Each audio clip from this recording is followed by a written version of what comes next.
Selamat datang di Kisah Mencekam, tempat di mana setiap cerita datang untuk memukau keberanianmu. Di sini, kita akan menyelami kisah-kisah horor yang tak hanya menakutkan, tapi juga penuh misteri dan keanehan yang sulit dijelaskan. Siapkan dirimu, matikan lampu, dan dengarkan dengan penuh perhatian. Karena kegelapan yang akan kita masuki tak pernah sama seperti yang kamu bayangkan. Jangan lupa, jika kamu suka dengan cerita yang membuat jantung berdebar dan bulu kuduk merinding, tekan tombol berlangganan dan ikuti perjalanan horormu bersama kami. Terima kasih. Di sebuah desa kecil, hiduplah seorang anak perempuan bernama Dinda bersama kedua orang tuanya. Dia baru berusia 8 tahun, memiliki rambut hitam, sebahu yang selalu diikat dua, dan senyum yang tak pernah pudar. Dinda sangat menyukai boneka. Setiap hari, ia bermain dengan koleksi bonekanya yang sangat banyak, yang menjadi harta paling berharga baginya. Boneka favoritnya adalah boneka kain bernama Lila, yang sudah sedikit robek di bagian tangan.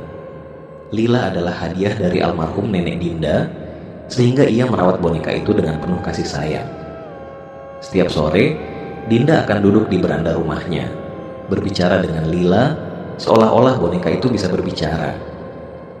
"Besok kita akan ke taman ya Lila. Kita cari bunga buat bikin mahkota," ucap Dinda sambil mengelus kepala boneka itu. Suatu pagi, Dinda memutuskan untuk bermain di taman yang tak jauh dari rumahnya. Dengan Lila di tangannya, ia berlari kecil menyusuri jalanan kampung. Ketika sampai di taman, ia mengumpulkan bunga-bunga kecil dan membuat mahkota untuk Lila. Dinda tampak begitu bahagia, tertawa sendiri sambil memakaikan mahkota itu pada bonekanya. Namun, kebahagiaan itu berubah menjadi duka pada sore harinya. Saat Dinda berjalan pulang, sebuah mobil melaju dengan kecepatan tinggi di jalan kampung yang sempit. Dinda, yang sedang menyeberang sambil memeluk Lila, tidak menyadari bahaya yang mendekat. Brak! Mobil itu menabrak Dinda tanpa berhenti. Tubuh kecilnya terhempas ke pinggir jalan, sementara Lila terlempar beberapa meter. Pengemudi mobil melarikan diri tanpa rasa tanggung jawab. Warga sekitar yang mendengar kecelakaan itu segera berlari ke tempat kejadian. Dinda masih bernapas, tetapi tubuhnya penuh luka. Dengan panik, mereka membawa Dinda ke rumah sakit terdekat. Sayangnya, nyawanya tidak tertolong. Kehilangan Dinda meninggalkan luka mendalam bagi keluarganya dan seluruh warga kampung. Boneka Lila ditemukan tergeletak di jalan, kotor dan sobek, tetapi tetap utuh. Boneka itu diletakkan di kamar Dinda sebagai kenang-kenangan. Sepeninggal Dinda, rumah kecil itu terasa sunyi. Tawa ceria yang dulu mengisi setiap sudut kini telah lenyap, digantikan oleh keheningan yang menyayat hati. Ayah dan ibu Dinda berusaha menguatkan diri, tapi kehilangan putri kecil mereka terasa seperti kehilangan separuh jiwa. Pada suatu malam, ketika ibu Dinda sedang membereskan kamar anaknya, ia menemukan Lila, boneka kesayangan Dinda, yang masih kotor dan sedikit robek. Air mata tak terbendung saat ia memeluk boneka itu erat. Lila adalah pengingat terakhir dari kebahagiaan sederhana yang Dinda bawa. "Kita tidak boleh melupakan Dinda," kata ibu lirih pada suaminya. Ayah Dinda, yang jarang menunjukkan emosinya, mengangguk pelan. Setelah berpikir panjang, ia mengusulkan sesuatu yang awalnya dianggap sederhana, tetapi kemudian menjadi luar biasa. "Kita akan mengenang Dinda dengan caranya. Kita isi rumah ini dengan boneka seperti yang dia suka," ucap ayah sambil memandang boneka Lila. Keesokan harinya, ayah dan ibu mulai membeli boneka dari berbagai tempat. Setiap boneka yang mereka beli selalu mengingatkan mereka pada senyum Dinda, pada caranya memeluk Lila, dan pada tawa kecilnya yang riang. Mereka menempatkan boneka-boneka itu di setiap sudut rumah. Di ruang tamu, terdapat rak khusus yang dipenuhi boneka berwarna-warni. Di kamar Dinda, mereka menyusun boneka di atas tempat tidur, seolah-olah Dinda masih di sana, bermain dengan gembira. Bahkan di dapur, ada boneka kecil yang diletakkan di sudut meja makan, sebagai pengingat bahwa Dinda selalu menemani mereka saat makan bersama. Rumah itu perlahan berubah menjadi museum kenangan Dinda. Setiap kali ayah dan ibu merasa sedih, mereka berbicara pada boneka-boneka itu, seolah-olah Dinda mendengar mereka dari tempat yang jauh. Dinda pasti senang melihat ini, bisik ibu suatu malam sambil memeluk Lila. Meski luka hati mereka tak pernah benar-benar sembuh, boneka-boneka itu membawa kedamaian yang tak tergantikan. Boneka-boneka itu mengingatkan mereka bahwa meskipun Dinda telah pergi, cinta dan kenangannya akan selalu ada, hidup di setiap sudut rumah, di setiap tawa kecil yang mereka bayangkan, dan di setiap pelukan pada boneka kesayangannya. Bagi ayah dan ibu, boneka-boneka itu adalah cara mereka menjaga Dinda tetap dekat, sebuah cara untuk mengisi kehampaan dengan cinta yang abadi. Setelah kepergian Dinda, suasana kampung tempat keluarganya tinggal menjadi berubah. Kabar tentang tragedi tabrak lari itu membuat warga sering mengunjungi ayah dan ibu Dinda, memberikan doa dan dukungan. Namun, tak lama setelah Dinda dimakamkan, sesuatu yang aneh mulai terjadi. Boneka Lila yang diletakkan ayah dan ibu di kamar Dinda sesekali terlihat berpindah tempat tanpa ada yang menyentuhnya. Awalnya, ibu mengira itu hanya kebetulan atau mungkin dirinya lupa menaruhnya. Namun, suatu malam, saat ia terbangun untuk mengambil air, ia melihat bayangan kecil melintasi ruang tamu. Di sana, di bawah cahaya remang bulan yang masuk dari jendela, boneka Lila tergeletak di lantai, jauh dari kamar Dinda. Hati ibu berdegup kencang, tapi ia tidak berani menceritakan hal itu kepada ayah. Lalu, warga kampung mulai bercerita. Beberapa anak mengaku melihat boneka kecil berjalan sendiri di jalanan saat senja, melayang seperti dituntun oleh tangan yang tak terlihat. Seorang penjual keliling bahkan bersumpah melihat boneka itu duduk di bangku taman, sendirian, menghadap ke hamparan bunga tempat Dinda dulu bermain. Aku melihatnya dengan mata kepala sendiri, kata pria itu kepada warga. Seolah-olah ada seseorang yang duduk di sana, tapi tak terlihat. Kejadian itu semakin menjadi buah bibir ketika beberapa warga mengaku melihat sosok Dinda di sekitar rumahnya. Anak kecil dengan rambut diikat dua, memakai gaun putih sederhana, berdiri di depan jendela kamarnya. Namun, saat didekati, sosok itu menghilang seolah tertelan udara. Ayah dan ibu Dinda tidak luput dari pengalaman ini. Suatu malam, ketika ayah sedang duduk termenung di ruang tamu, ia mendengar suara kecil yang sangat familiar. "Ayah, aku di sini." Ia menoleh dan seketika bulu kuduknya berdiri. Boneka Lila berdiri tegak di ambang pintu kamar Dinda, seolah sedang memandangnya. Meski diliputi rasa takut, ayah mendekati boneka itu. Saat ia mengambil Lila, udara di sekelilingnya terasa hangat, seperti pelukan seorang anak kecil. "Dinda, kalau kamu di sini, ayah dan ibu hanya ingin kamu tenang, nak," bisiknya. Suaranya bergetar. Sejak saat itu, ayah dan ibu mulai menerima bahwa kehadiran Dinda, meski dalam bentuk yang tak biasa, adalah cara putri mereka untuk tetap dekat. Boneka Lila menjadi simbol dari cinta yang tak lekang oleh waktu. Di taman, warga sesekali melihat bayangan kecil berlari di antara bunga-bunga, sering diikuti oleh suara tawa yang samar. Dan di rumah, Lila kadang terlihat duduk di sudut, menghadap ke arah ayah dan ibu, seolah mendengarkan cerita yang mereka ceritakan untuk mengisi kesunyian. Meski awalnya penuh misteri dan rasa takut, kehadiran Dinda dan Lila akhirnya dianggap sebagai berkah. Mereka tidak lagi merasa sendirian. Dinda tetap hidup, bukan hanya di hati mereka, tetapi di setiap langkah kecil Lila dan tawa ringan yang sesekali mengisi kesunyian. Pada malam-malam tertentu, suara-suara aneh mulai terdengar dari rumah Dinda. Boneka Lila yang biasanya diletakkan dengan rapi di kamar atau di ruang tamu, kini seringkali ditemukan di tempat yang tak terduga, di dapur, di tangga, bahkan di halaman belakang. Lebih mengerikan lagi, boneka itu kadang terlihat bergerak sendiri. Matanya yang kecil seperti mengawasi setiap langkah yang ada.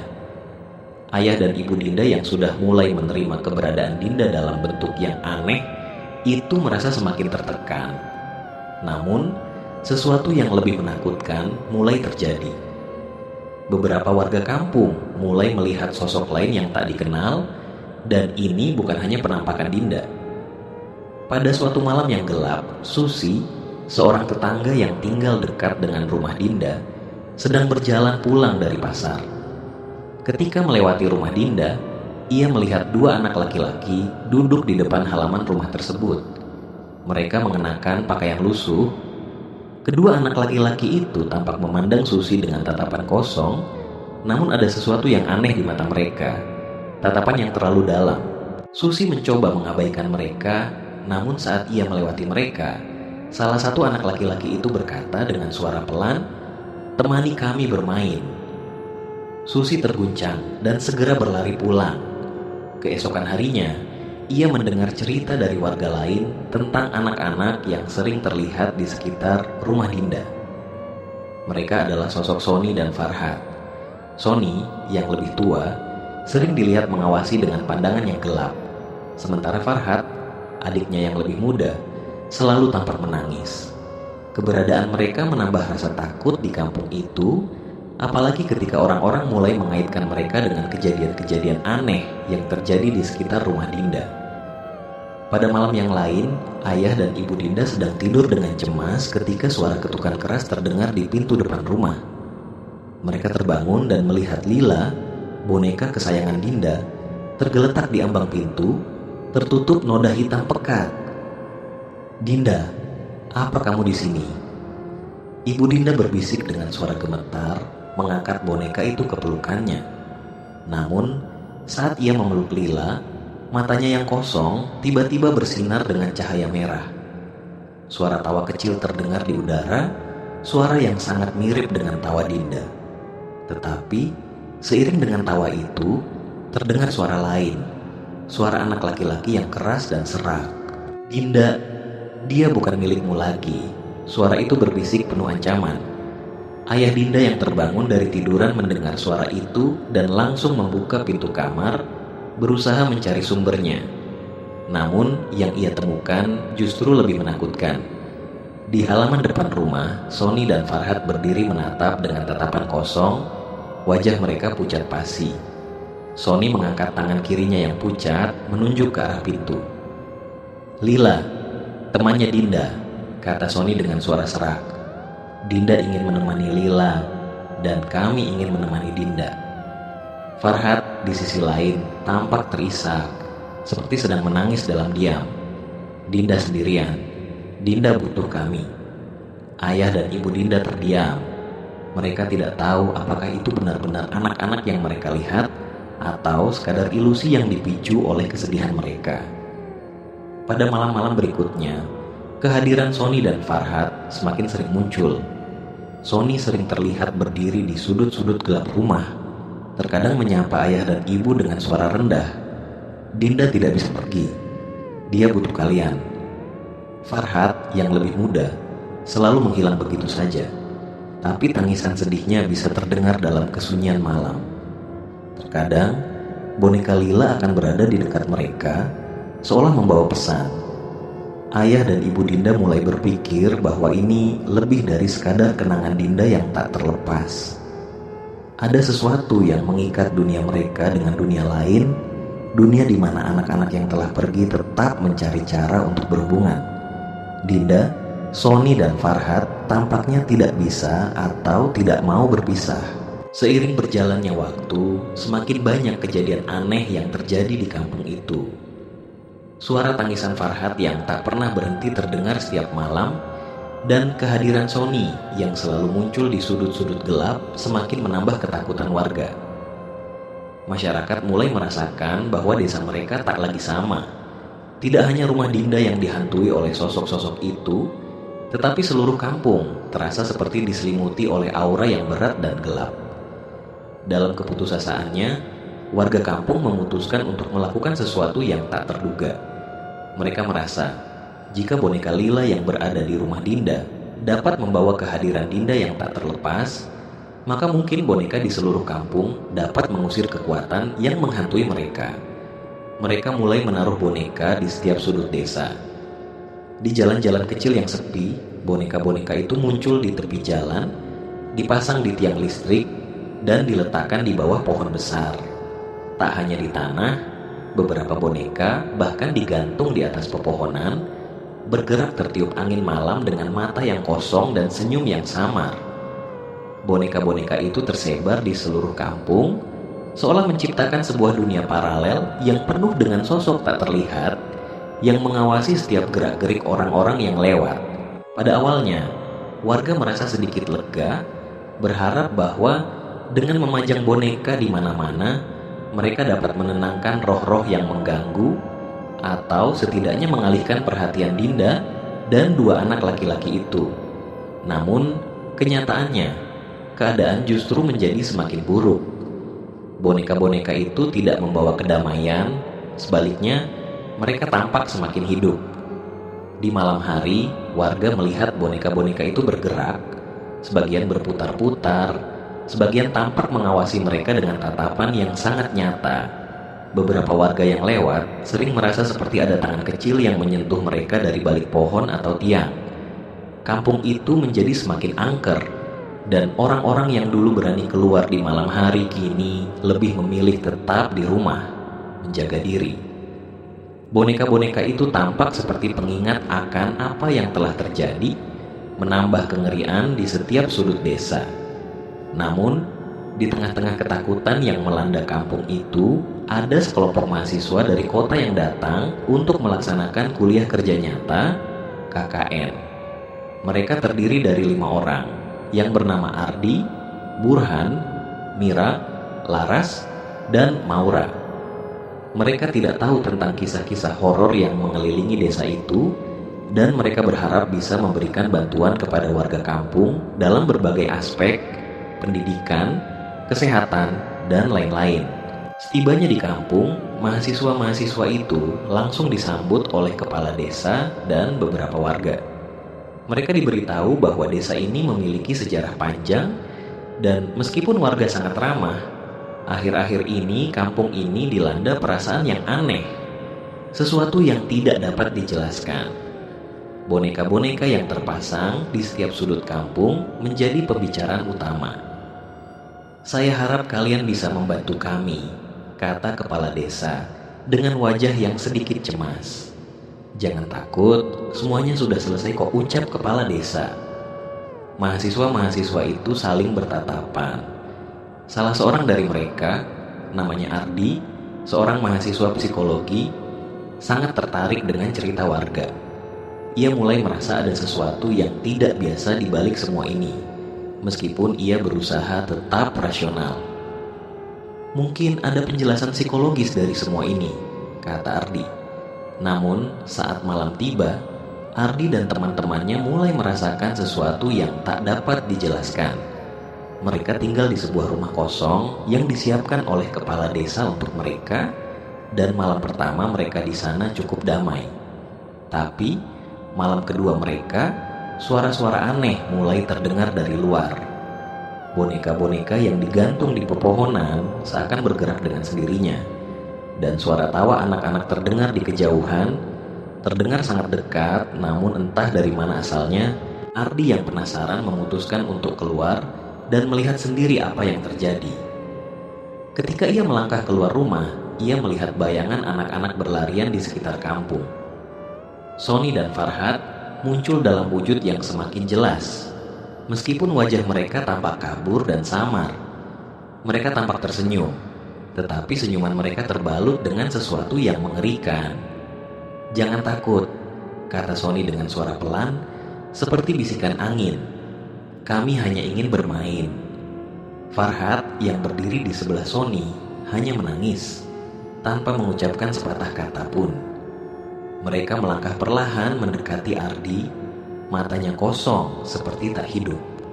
Ardi merasa seperti terperangkap dalam pandangan mereka, namun tiba-tiba ia merasa sebuah dorongan kuat di dada, seolah-olah ada kekuatan yang menahannya untuk tidak pergi.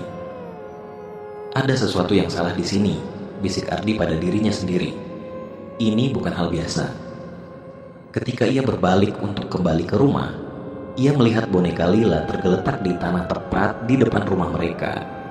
Boneka itu terbaring di sana, matanya yang kecil menatapnya dengan intens. Ardi merasa ada pesan yang tersirat dari boneka itu. Ardi pun mulai berbicara dengan teman-temannya tentang kejadian tersebut dan mereka sepakat untuk menyelidiki lebih lanjut. Namun, semakin mereka mencoba untuk mencari penjelasan rasional, semakin mereka merasa bahwa kampung ini memang sedang dihantui oleh kekuatan yang tak terjelaskan. Sesuatu yang lebih besar dari yang mereka bayangkan. Tetapi Laras dan Burhan, yang merupakan mahasiswa dan teman Ardi, tidak sepenuhnya percaya dengan hal mitos dan tahayul seperti itu. Mereka menganggap sepele sembari sesekali bercanda.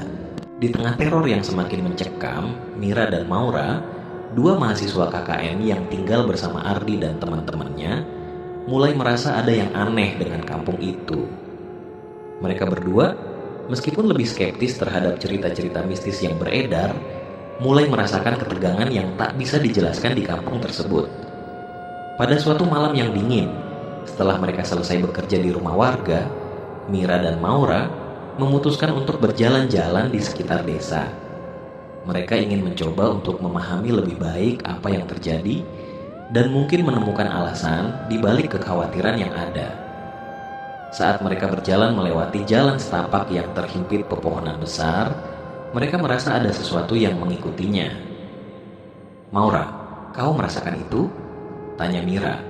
Matanya melirik ke belakang, merasa ada yang aneh. Maura yang berjalan di sampingnya hanya mengangguk, namun wajahnya tampak semakin serius. "Entahlah Mir, rasanya seperti ada yang mengawasi kita." Tiba-tiba, di tengah jalan, mereka mendengar suara langkah kaki kecil.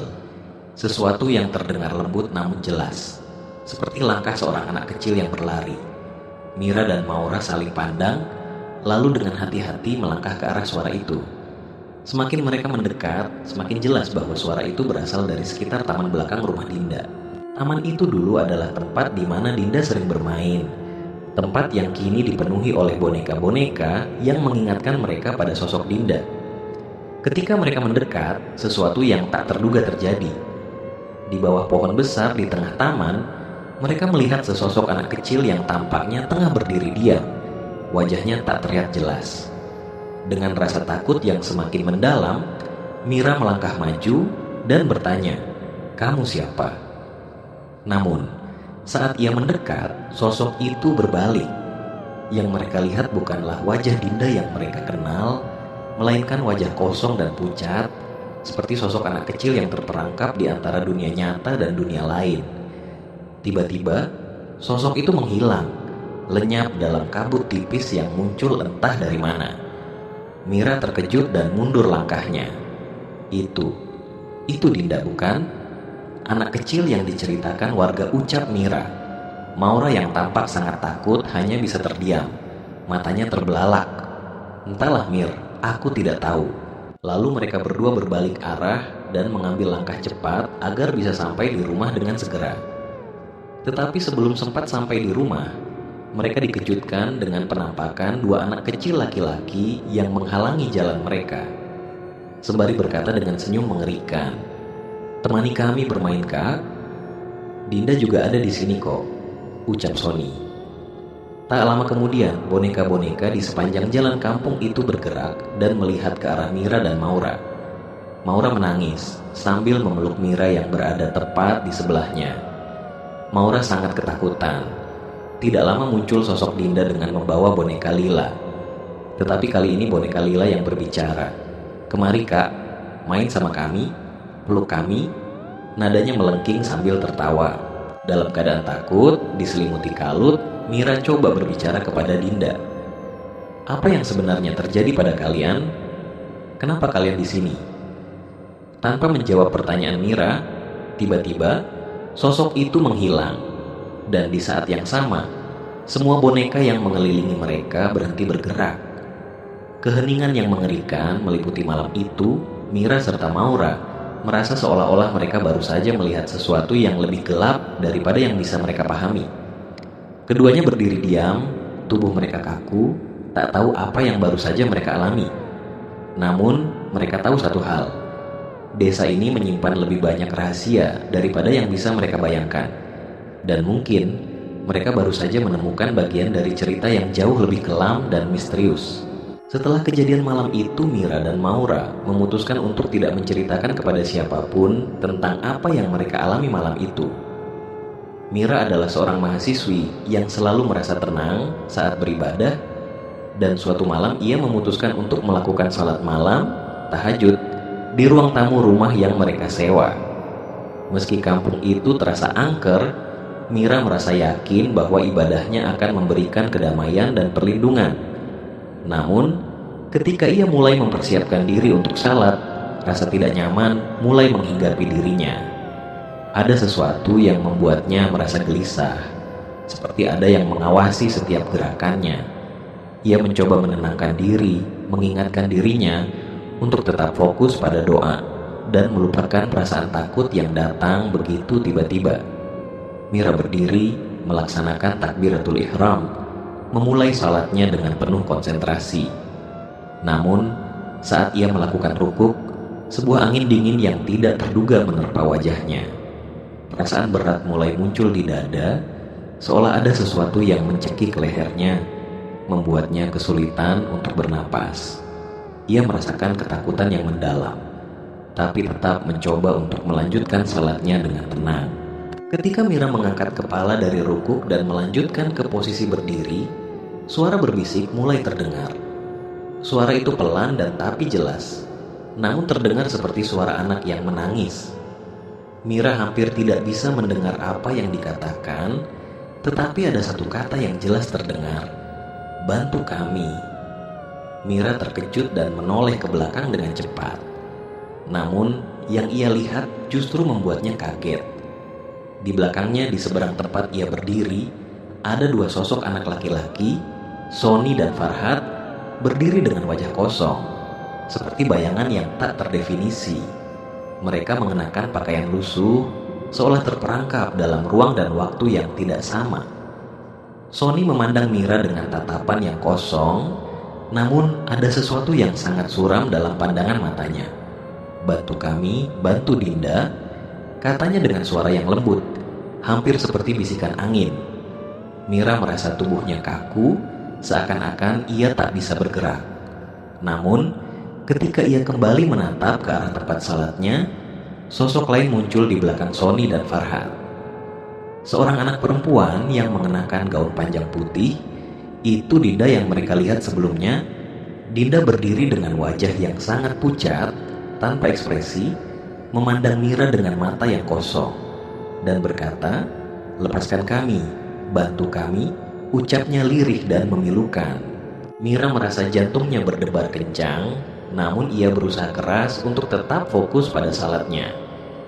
Ia berusaha melanjutkan dengan posisi sujud, berharap bisa menemukan kedamaian meskipun udara terasa semakin berat.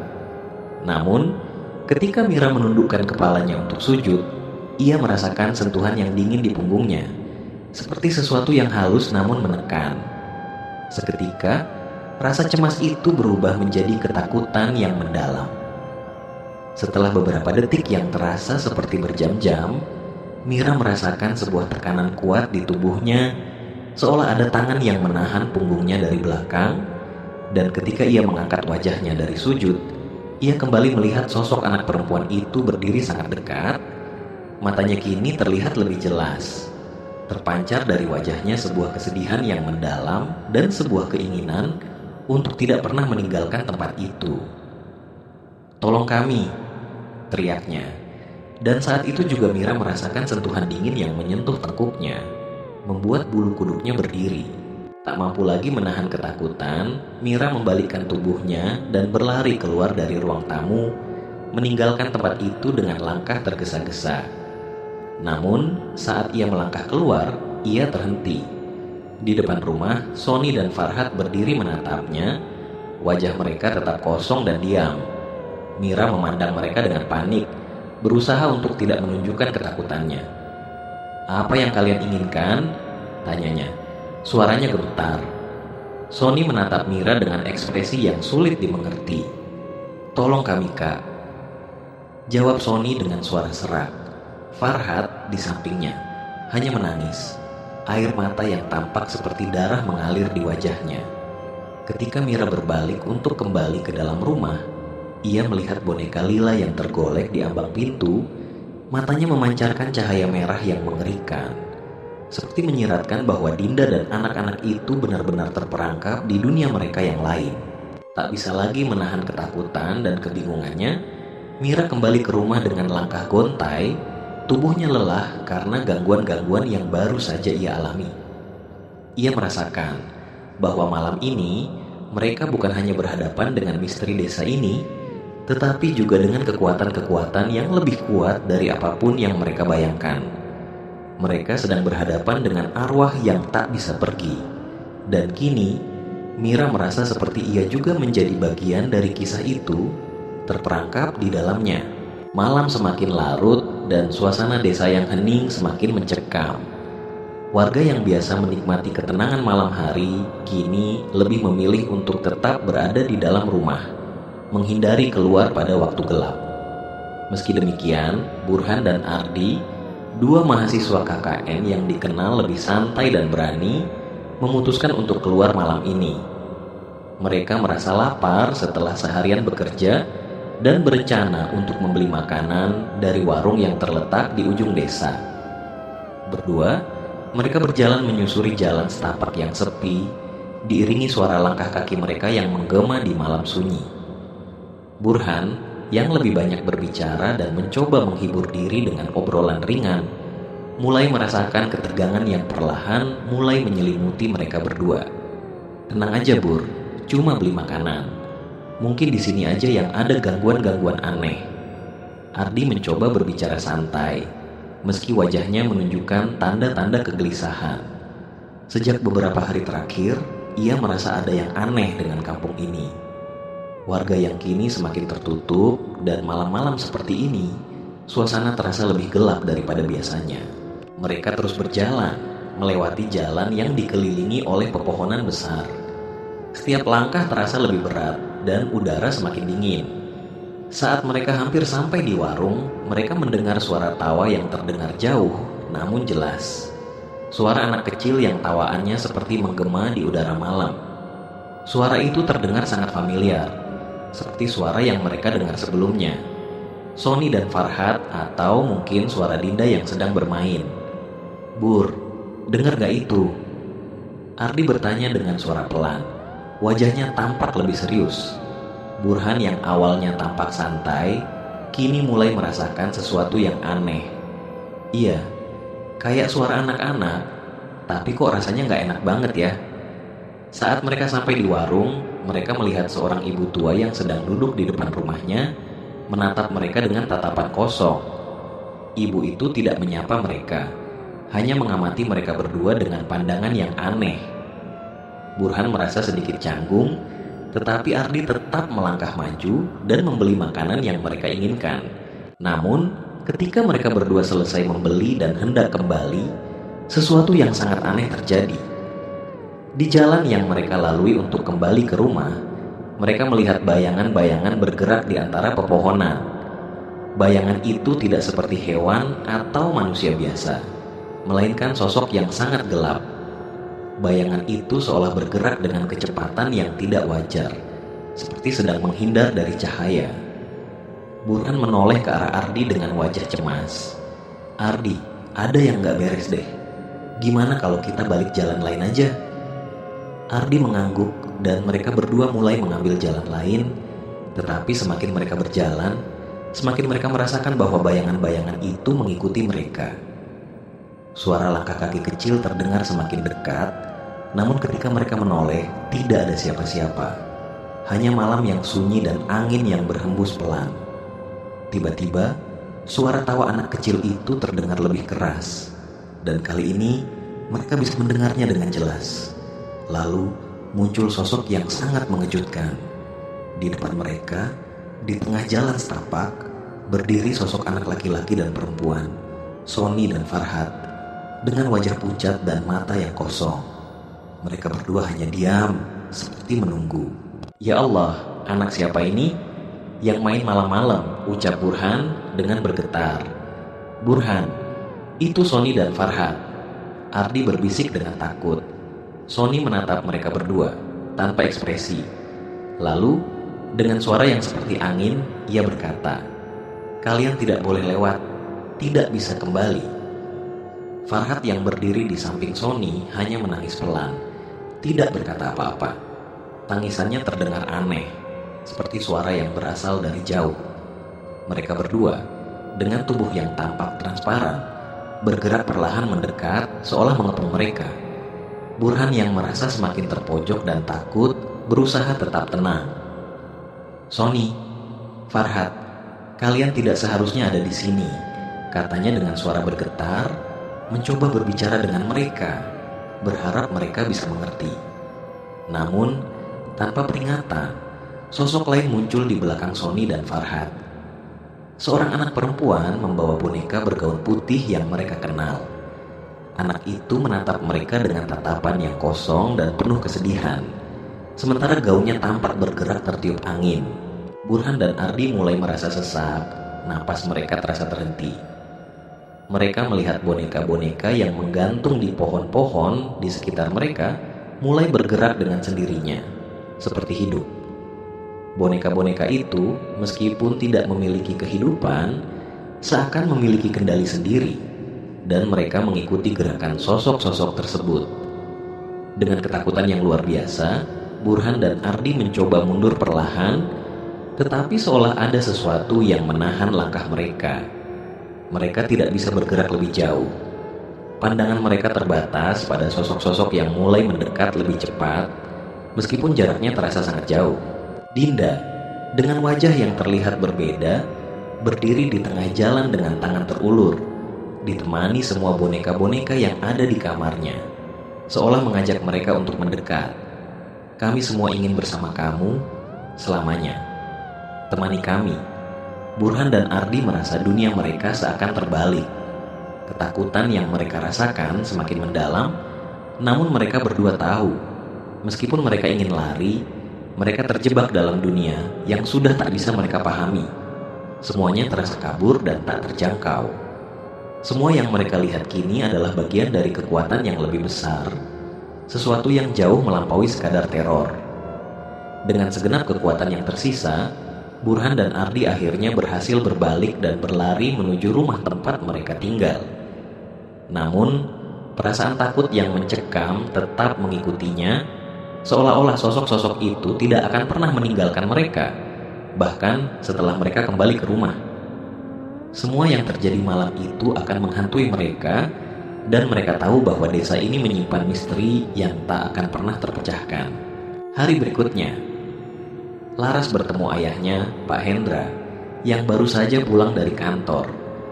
Pak Hendra adalah sosok pengusaha sukses dari kota, seorang pria yang tenang dan penuh wibawa. Namun, ada sesuatu yang berbeda pada wajahnya kali ini. Laras bisa merasakan kegelisahan yang sangat mendalam di mata ayahnya. Ia merasa ada yang disembunyikan darinya. "Laras, di sini kamu memilih KKN. Kenapa kamu tidak cerita sama ayah dan mama?" Pak Hendra bertanya, berusaha menutupi ketegangan yang dirasakannya. Laras menatap ayahnya dengan serius. Kenapa ayah bertanya begitu? Memangnya ayah pernah ke kampung ini? Apa yang ayah ketahui tentang kampung ini? Pak Hendra terdiam sejenak, wajahnya semakin suram. Laras bisa merasakan betapa beratnya kenyataan yang akan segera terungkap. Tiba-tiba, ayahnya menundukkan kepala dan menarik napas panjang. "Anakku, ada hal yang sangat kelam yang telah terjadi di desa ini, dan aku terlibat dalamnya," kata Pak Hendra dengan suara berat. Laras merasa tubuhnya kaku. Apa maksud ayah? Apa yang sebenarnya terjadi? Pak Hendra menatap Laras dengan pandangan penuh penyesalan. Aku adalah pelaku tabrak lari yang menewaskan anak perempuan di kampung ini. Dinda namanya," jawab Laras tegas. "Waktu itu aku sedang dalam perjalanan pulang dari sebuah pertemuan. Kondisi jalan yang gelap dan aku tidak sempat melihat Dinda yang tiba-tiba muncul di depan mobil. Ayah panik, Laras. Ayah takut jika ayah melapor, hidup ayah akan hancur, dan ayah mengambil keputusan yang salah. Ayah meninggalkan tubuh Dinda begitu saja dan melarikan diri." Laras terkejut, rasa marah dan bingung bercampur aduk dalam dirinya. Ia tak bisa membayangkan ayahnya terlibat dalam kecelakaan itu. Ayah, kenapa ayah tidak memberitahu polisi? Kenapa ayah tidak menolongnya? Pak Arman, ayah Dinda di saat bersamaan mendengar pembicaraan Pak Hendra. Pak Arman terkejut dengan pernyataan Pak Hendra.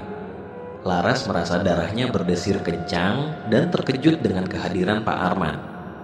Pak, lanjut Pak Hendra dengan suara bergetar. Maafkan ayah saya Om, ucap Laras sambil memelas.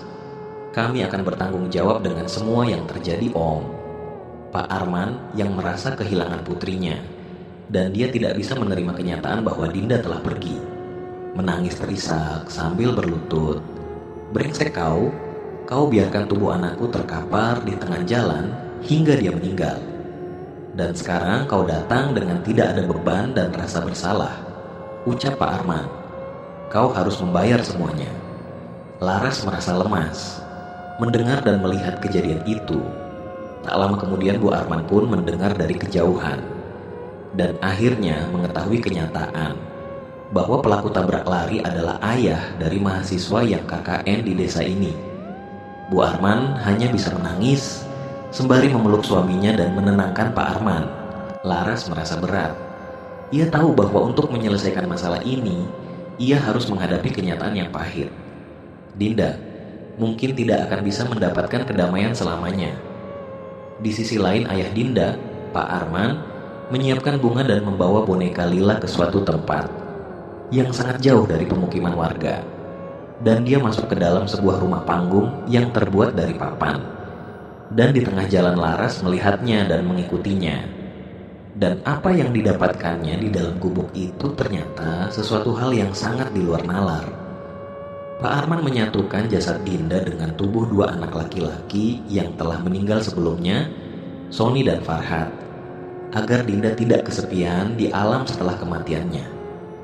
Dia percaya bahwa dengan cara itu, Dinda bisa memiliki teman dan mereka bisa bersama selamanya, seperti yang diinginkan Pak Arman. Laras merasa dunia di sekitarnya runtuh. Semua yang ia alami, semua yang ia saksikan, kini mulai terungkap. Dinda, Sony, Farhat adalah bagian dari kisah tragis yang jauh lebih kelam dari yang ia bayangkan. Mereka bukan hanya arwah yang terperangkap, mereka adalah korban dari keputusan buruk yang diambil oleh orang-orang yang mereka cintai. Laras merasa berat. Ia tahu bahwa untuk menyelesaikan masalah ini, ia harus menghadapi kenyataan yang pahit. Dinda, Sony, dan Farhat mungkin tidak akan bisa mendapatkan kedamaian selamanya jika mereka terus terperangkap dalam dunia yang diciptakan oleh kesalahan dan ketakutan orang tua mereka.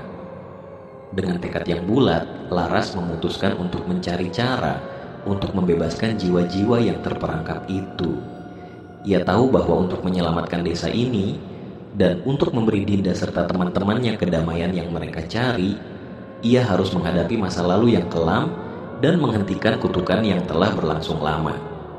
Namun, Laras juga menyadari bahwa perjalanan mereka belum selesai. Teror yang mereka alami hanyalah bagian dari kisah yang lebih besar, dan kebenaran yang lebih mengerikan mungkin masih akan terungkap.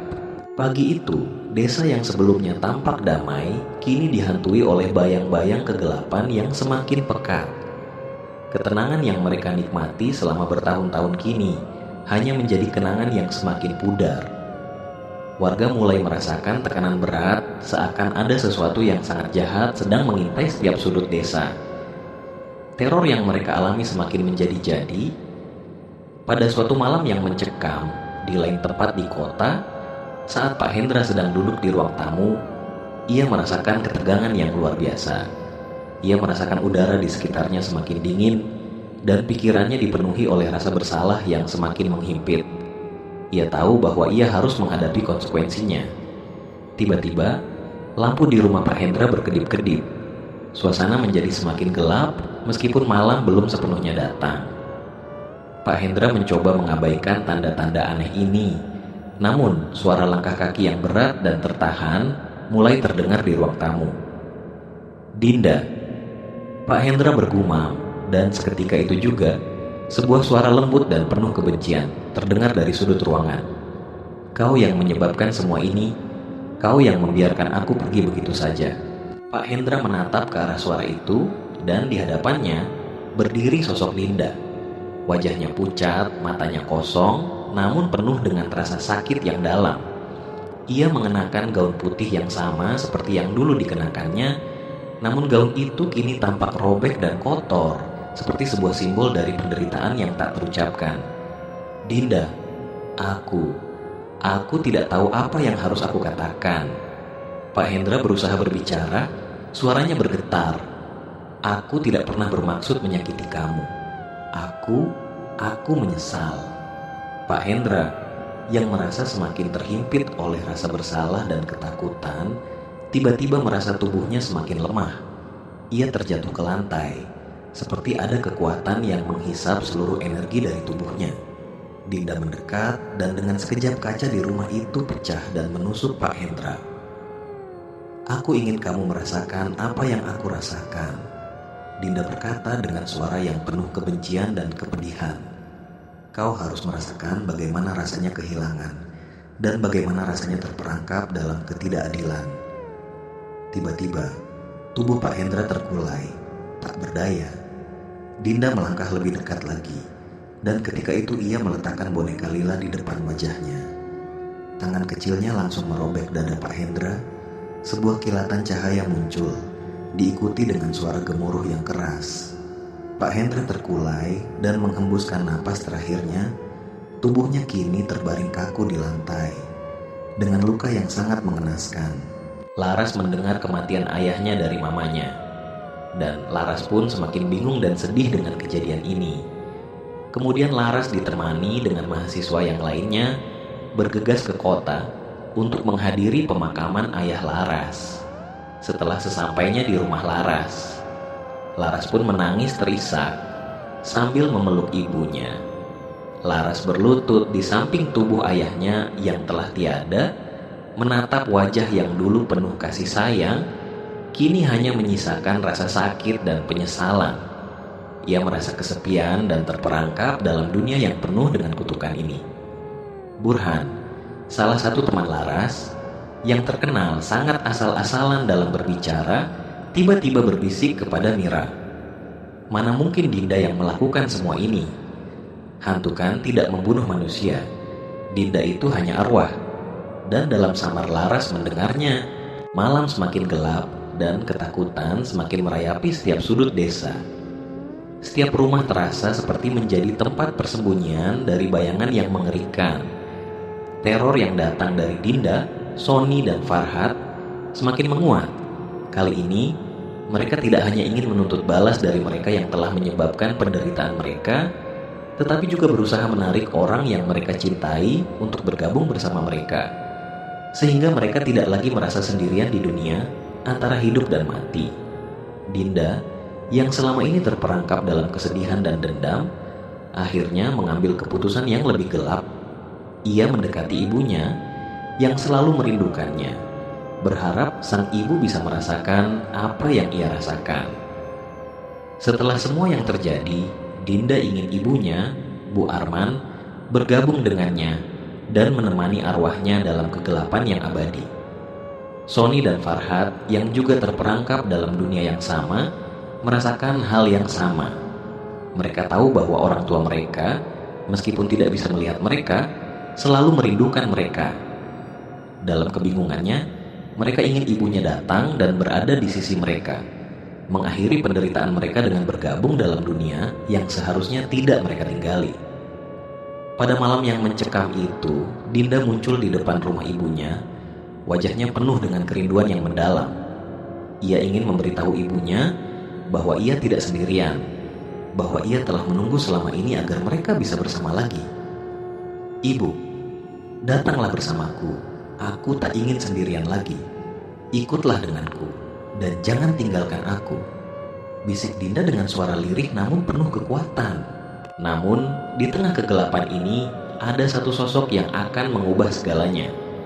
Mira adalah sosok yang sangat dekat dengan agama dan selalu berdoa untuk keselamatan dirinya dan orang lain. Ketika ia mendengar teror yang terus melanda, ia tahu bahwa ini bukan hanya masalah mistik biasa. Ini adalah pertempuran antara dunia yang terlihat dan dunia yang tak terlihat, antara kebaikan dan keburukan. Malam itu, ketika Dinda, Sony, dan Farhat mulai mendekati ibu mereka dengan harapan agar mereka bisa bergabung dalam dunia kematian yang penuh dengan kesepian dan kemarahan, Mira memutuskan untuk bertindak. Ia merasakan panggilan dalam hatinya untuk melindungi ibu-ibu yang tengah didekati oleh arwah-arwah itu. Mira segera menuju rumah Ibu Arman, tempat Dinda berada. Ia tahu bahwa saat ini adalah saat yang krusial. Tanpa ragu, Mira memasuki rumah tersebut dan menemukan Dinda yang sedang berdiri di depan ibu kandungnya dengan tatapan penuh kesedihan.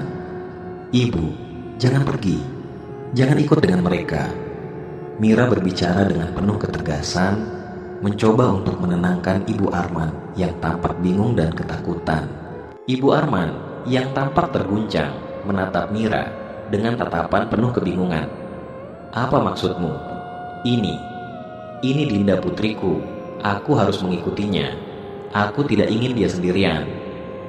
Mira tidak membiarkan perasaan rindu dan cinta mengaburkan keputusan yang harus diambil. Dinda menatap Mira dengan tatapan kosong, namun ada keraguan yang muncul di matanya. "Kami hanya ingin bersama mereka, tidak ingin kesepian," jawab Dinda dengan suara yang penuh kesedihan. "Kami sudah lama terjebak dalam dunia ini. Apa yang bisa kami lakukan?" Mira, dengan penuh kesabaran dan keikhlasan, mendekati Dinda dan dengan lembut menyentuh pundaknya.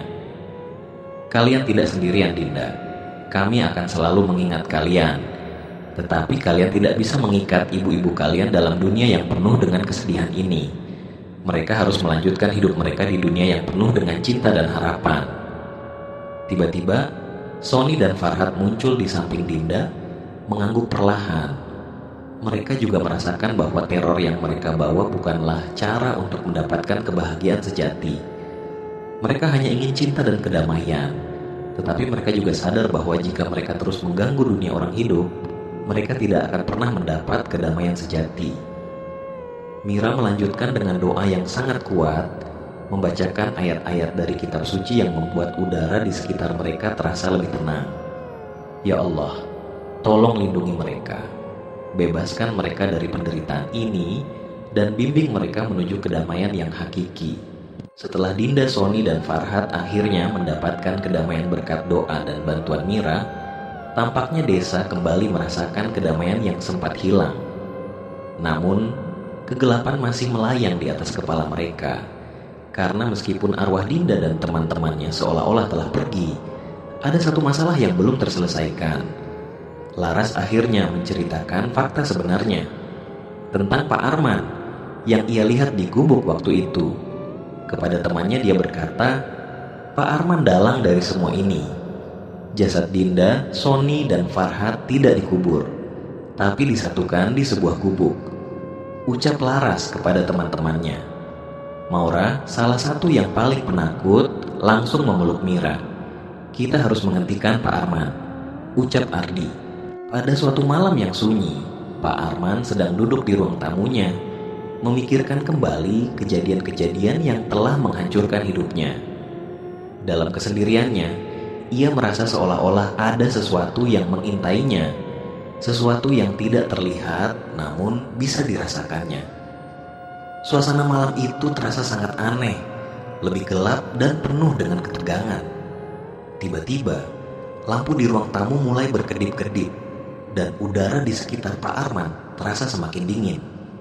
Ia mendengar suara langkah kaki yang berat dan terdengar seperti mendekat. Tanpa disadari, ketakutannya semakin meningkat. Tak lama setelah itu, sebuah suara keras terdengar dari luar rumah, seperti suara benda jatuh atau sesuatu yang terguling. Pak Arman bergegas keluar, hanya untuk melihat sosok yang sangat mengerikan. Sony dan Farhat serta boneka Lila berdiri tepat di depannya. Pak Arman merasa tubuhnya semakin lemas. Ia tahu, rasa penyesalan yang selama ini ia rasakan mungkin tidak cukup untuk membayar dosa yang telah ia perbuat. Namun, Ia tidak siap untuk menghadapi kenyataan bahwa arwah-arwah yang ia kira sudah pergi kembali dengan dendam yang lebih besar. "Apa yang kalian inginkan dari aku?" Pak Arman berusaha berbicara, meski suaranya terdengar sangat gemetar. Sony, dengan tatapan kosong dan penuh kebencian, menjawab, "Kami hanya ingin kedamaian, tapi kau mengganggu kami, mengganggu jasad kami. Apa yang kau lakukan pada Dinda? Kau menghancurkan semuanya." Farhat yang tampak lebih tenang, tetapi dengan mata yang penuh kesedihan, berkata, "Kami tidak bisa pergi begitu saja. Kami terjebak di dunia ini karena perbuatanmu. Kami akan menghancurkan hidupmu, seperti yang kau hancurkan hidup kami." Dalam sekejap, boneka Lila menyeret Pak Arman, membawanya dalam kegelapan. Dan saat itu juga Ardi, Laras, Burhan, Maura, Mira datang ke rumah Pak Arman dan hanya melihat Bu Arman yang tertunduk sambil menangis. "Apa yang terjadi, Bu?" tanya Laras. Boneka itu membawanya. Lalu tak berapa lama, beberapa warga menemukan Pak Arman yang sudah tak bernyawa di depan gubuk tempat jasad Dinda, Sony, dan Farhat yang disembunyikan. Entah apa yang terjadi sebenarnya tidak ada yang tahu pasti. Yang jelas Pak Arman sangat menyayangi Dinda hingga tidak rela anaknya meninggal seperti ini. Sementara di sisi lain, Ibu Sony dan Farhat juga tampak hadir menyaksikan jasad anaknya ternyata ada di gubuk itu bersama Dinda. Anaknya yang meninggal 1 tahun lalu karena tenggelam ketika bermain di sungai di desa sebelah. Itulah yang disampaikan Ibu Sony dan Farhat kepada Ardi, Laras, Burhan, Mira, dan Maura. Setelah kejadian itu, warga pun bergegas untuk kembali menguburkan jasad Dinda, Sony, dan Farhat ke peristirahatan terakhirnya. Sementara jasad Pak Arman dibawa ke rumah untuk disemayamkan. Kelima mahasiswa tersebut ikut hadir melayat ke rumah Bu Arman. Dan setelah jasad Pak Arman dikuburkan, seluruh warga desa yang dipimpin pemuka agama yang paling dituakan di desa tersebut berdoa bersama untuk ketenangan arwah Dinda, Sony, Farhat, dan juga Pak Arman. Hingga saat ini, desa tersebut masih hidup dengan boneka-boneka yang menghiasi setiap sudut desa tersebut dan menyimpan semua misteri.